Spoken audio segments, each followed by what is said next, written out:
What if failure is not proof that you're losing, but actually part of the process of winning? What if the people who succeed the most are often the ones who failed the most, but kept learning, adapting, and trying again?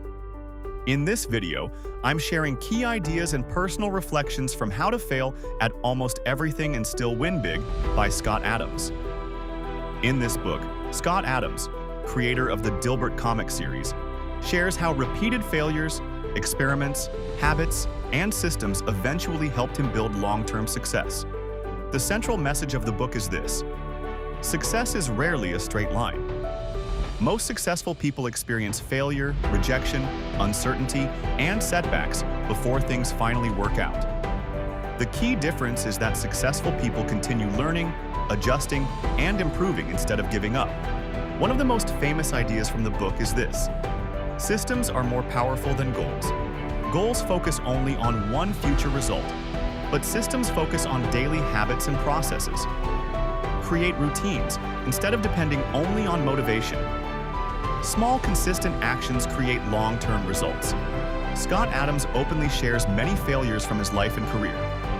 Instead of seeing failure as the end, he treated it as feedback and learning. Stop seeing failure as personal weakness. Learn from mistakes. Every failure teaches something valuable if you stay open to learning. The book explains an interesting concept called skill stacking. You don't need to be the best in the world at one thing. Instead, combining several useful skills can create unique success. For example, communication, writing, networking, leadership, creativity, and discipline together become powerful. Scott Adams emphasizes the importance of energy management. Productivity depends heavily on physical and mental energy. Better energy creates better decisions and performance. Many people wait to feel confident before taking action. But the book suggests confidence usually grows after repeated action and practice. One powerful idea from the book is this: the more actions you take, the more chances you create for luck and opportunity. People who experiment more often naturally increase their chances of discovering successful paths. One lesson I personally took from this book is this: failure is not always a sign to stop. Sometimes failure is simply part of the process of discovering what works.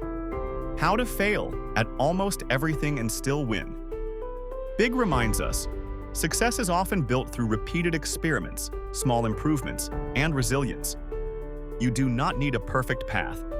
You just need to keep growing. If this message resonated with you, comment "Keep Going" below as a reminder that failure does not define your future. Don't forget to like, subscribe, and share this video. Thank you for watching.